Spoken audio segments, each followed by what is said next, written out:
آزاد کشمیر میں انتخابی عمل کے بعد بلاول بھٹو کے دھواں بیانات جو نون لیگ کے متعلق ہیں وہ جاری ہیں۔ گزشتہ روز انہوں نے اپنے بیانات کے اندر ریاست کو بہت للکارا تھا، لیکن شاید بعد ازاں ان کو ریاست علی کی کال آئی ہوگی، اس نے بتایا ہوگا کہ ریاست کو نہیں نون لیگ کو بلانا ہے، تو انہوں نے رات کل 2 انٹرویوز کے اندر پھر وضاحت کی کہ میرا نون لیگ سے مراد تھی، ریاست سے مراد نہیں تھی۔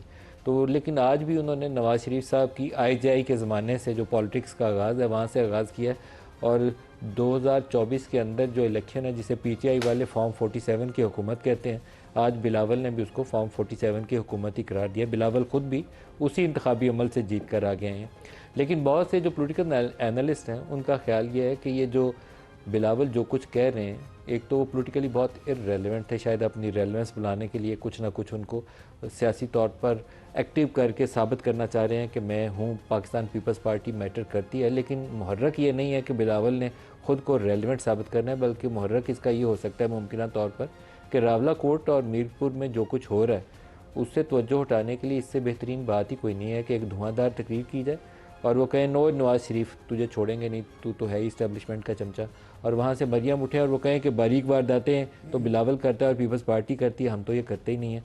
دونوں نے، نہ بلاول نے نہ مریم نے، کسی ایک نے بھی نہ اس رینجرز کے اہلکار کی شہادت کا تذکرہ کیا اور نہ ان پروٹیسٹرز کے جن کی نمبرز کے اوپر ڈسپیوٹ ہے، تنازع ہے۔ وہ تو دعویٰ کرتے ہیں کہ بہت سارے لوگ ہمارے مارے گئے، لیکن اگر ایک بھی مارا گیا تو مارا تو وہاں کا کشمیری گیا نا بھائی، تو اس کے اوپر بات کرنی کس کی ذمہ داری تھی؟ تو نہ مریم کو اس کا کوئی ٹینشن ہے، نہ بلاول کو اس کی ٹینشن ہے۔ وہ بتاتے ہیں یہ IJI نواز شریف اسٹیبلشمنٹ کے کندھوں پہ آیا، 2024 47 میں آیا۔ مریم کہتی ہے نہیں ہم نے ڈیل نہیں کیا، آپ نے ڈیل کی۔ دونوں نے لوگوں کو مرنے کا تذکرہ نہیں کیا، کوئی ایک بندہ تو زحمت کر لیتا۔ سنیے آج بلاول کیا کہہ رہے ہیں۔ یہ داندلی کے پیداوار ہے، جب بھی وہ وزیر اعظم کے کرسی پہ بیٹھے ہیں، جب بھی وہ وزیر اعلیٰ کا دفتر سنبھالتے ہیں، وہ دھاندلی کی وجہ سے۔ پہلے دفعہ ان کا قائد پنجاب کا وزیر اعلیٰ بنا تو وہ دھاندلی کی وجہ سے پہلی دفعہ دھاندلی زدہ وزیر اعظم بنا۔ اگر کوئی آج وزیر اعلیٰ کا کرسی کوئی سنبھال رہی ہے اور اگر کوئی وزیر اعظم کا کرسی سنبھال رہا ہے، یہ فارم 47 کی وجہ سے بیٹھے ہیں۔ ان کا ناکام نالائق وفاقی حکومت میں پرفارمنس کی وجہ سے عوام ان سے نفرت کرتے ہیں۔ معاشی بحران میں یہ خونی لیگ، یہ نون لیگ جو حقوق کھاتے ہیں، یہ لوگوں کو روزگار نہیں، لوگوں کو بے روزگار کرواتے ہیں۔ بلاول کی تنقید کے اندر سچائی بہرحال موجود ہے۔ نواز شریف کے سیاسی سفر کا آغاز جنرل ضیاء یا جنرل جیلانی کے ساتھ ہوا تھا، اور 85 جو پہلی وزارت اعلیٰ جس کا وہ بلاول تذکرہ کر رہے ہیں وہ بھی جنرل ضیاء صاحب نے ہی ان کو عطا کی تھی۔ اس کے بعد جو پہلی وزارت عظمیٰ کا وہ ان کو تانا دے رہے ہیں وہ بھی IJI کے ذریعے بنی تھی، اور وہ مشہور زمانہ کیس ہے کہ IJI کے ذریعے کس طریقے سے ایجنسیز کے ذریعے پیسے بانٹے گئے تھے IJI کی حکومت بنوانے کے لیے۔ مقصد اللہ پاک مغفرت فرمائے بے نظیر بھٹو کی، ان کو اقتدار سے دور رکھنا تھا کیونکہ ان کو سیکورٹی رسک قرار دیا جاتا تھا۔ تو سفر طویل ہے PMLN کا اسٹیبلشمنٹ کے ساتھ یا ان کے کندھوں پہ سوار ہو کے حکومت لینے کا، لیکن پاکستان میں شاید ہی کوئی سیاسی جماعت ہوگی جس نے یہ راستہ اپنائے بغیر اقتدار حاصل کیا ہوگا، بشمول PTI بھی سیم اسی راستے سے چلتے ہوئے 2011 میں لاہور کے جلسے سے لے کر 2018 میں حکومت تک آئی تھی، لیکن کندھے پہ ان پہ بیٹھ کے جو آتا ہے واپسی کا سفر بھی ان کے کندھوں پر ہی ہوتا ہے۔ اس سے ہمارے سیاستدان سیکھتے کچھ نہیں ہیں۔ خاصی تند و تیز قسم کے بیانات ہیں بلاول کے، تو محبت کی وجہ وہی ہے، ڈسٹریکشن ہے کریٹ کرنا راولہ کوٹ والے یا میرپور کے واقعات سے، یا واقعی کوئی صحیح جلال آ گیا کہ چھوڑیں گے نہیں نون لیگ کو؟ بسم اللہ الرحمن الرحیم۔ بہت شکریہ ندیم ملک بھائی۔ پتہ تو چل جائے گا آپ کو، یہ 2 ڈویژن رہتے ہیں، 2 مرحلے، اس کے اختتام تک انتظار کریں تو پتہ چل جائے گا کہ یہ جو فائر ہوا ہے تو یہ صرف بارود والا تھا کہ اس میں آگے گولی بھی لگی ہوئی تھی یا ربڑ کی گولی تھی، پتہ چل جائے گا۔ لیکن جو بلاول صاحب کہہ رہے ہیں، میرے خیال میں آپ نے اپنے انٹرو میں بھی کہا، ان کو میں تو کبھی بھی پٹری سے نہیں اترتا جب تک کوئی دوسرا بندہ پٹری سے نہ اترے۔ بلاول صاحب بھول گئے ہیں کہ ان کے نانا کو، جن کو ہم جمہوریت کے چیمپئن مانتے ہیں اور کہتے ہیں، اور یہ خود بھی کہتے ہیں، بھٹو صاحب، ان کو کون لایا تھا پالیٹکس میں؟ وہ کس کو ڈیڈی کہتے تھے؟ کس کو کہتے تھے بتائی تھے؟ جنرل یحییٰ، جنرل ایوب خان، جنرل ایوب کو کہتے تھے، یحییٰ کو نہیں کہتے، ایوب کو کہتے تھے۔ یہ اگر نہ ہوتے تو پھر وہ نہ لاتے تو یہ ان کی حکومت بنتی۔ کس نے بنایا تھا وزیر خارجہ؟ پاکستان میں ایسی کوئی پارٹی نہیں ہے کہ جو فوج کے کاندھوں پر بیٹھ کر جس نے اقتدار تک وہ نہیں پہنچی. تو اس قصے کو نہ ہی چھیڑے تو بہتر ہے. ہم تو بات کرتے ہیں چارٹر آف ڈیموکریسی کے بعد، لیکن میرے خیال میں بلاول صاحب بھول گئے ہیں. تو مجھے میرے خیال میں ان کو یاد دلانا ہوگا کہ اپنی ہسٹری یاد رکھیں.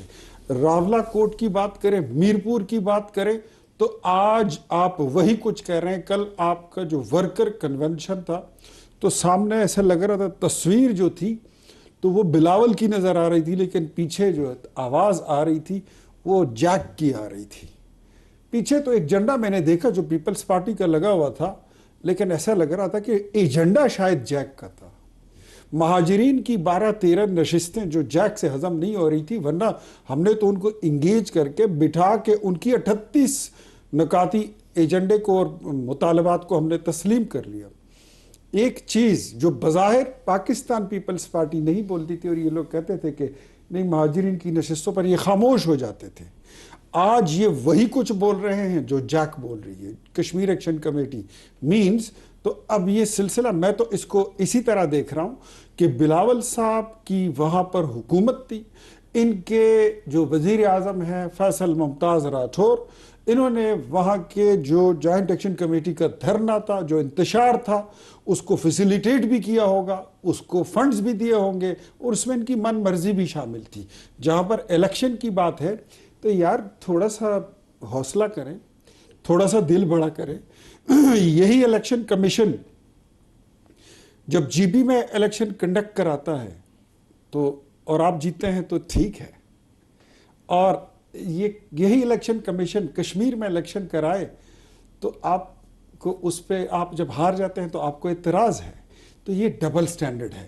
اور ساتھ میں یہ بھی ایڈ کر دوں کہ آپ کے امیدواروں کے گھر سے ہم نے پولنگ کا عملہ اور پولنگ کا میٹیریل الیکشن کی رات پہ ریکور کیا. ایک جملہ اور سن لیجئے. اگر آپ سمجھتے ہیں کہ چند بسیں، میں نہیں سمجھتا، بھٹو صاحب کی بڑی قربانی ہے، بھٹو خاندان کی بڑی قربانیاں ہیں، میں ان باتوں پہ نہیں آنا چاہتا تھا، لیکن یہاں پر بیٹھ کر ہم بھی کوئی پھر چھولے بیچنے نہیں آتے. ہماری بھی جماعت ہے اور ہم بھی اپنی قیادت کا دفاع کرنا جانتے ہیں. یہ اتنی بڑی پارٹی جو کہتے ہیں کہ ہم نے اپنے سر بھی کٹوا دیے، پھانسی بھی جھول گئے، یہ اتنی بڑی جماعت یہ 10 بسوں میں بہ گئی، ساری کی ساری اس میں آ گئی اور چلی گئی. گیلانی صاحب آپ سے اس کا جواب چاہوں گا، بلاول کی تنقید اور پی ایم ایل این کا جواب، آپ کیا کہتے ہیں؟ یہ لوگ لگا کے گئے. گیلانی صاحب دیکھیں، بسم اللہ الرحمن الرحیم. سب سے پہلے تو میں یہ کہنا چاہوں گا کہ آپ نا بہت ماضی میں چلے جاتے ہیں. آپ 1960s کی جب بات کرتے ہیں تو پاکستان میں اس ٹائم پر جمہوریت اور آئین تھا ہی کیا. اس سے پہلے جو الیکشن ہوتے تھے، جو ایک آئین تھا 56 کے اندر ایک کانسٹیٹیوئنٹ اسمبلی بنی ہے جو اس ٹائم پہ ایک عبوری آئین بنا گیا تھا، اس میں ووٹ کا حق کس کو دیا تھا؟ ووٹ کا حق صرف ٹیکس پیئر کے پاس تھا، جو اس ٹائم پہ جاگیردار تھا یا جس کے نام پہ زمین تھی، جو ٹھیکہ بیانہ دیتا تھا وہ ووٹ دے سکتا تھا. ڈرائنگ روم پالیٹکس ہوتی تھی. تو اس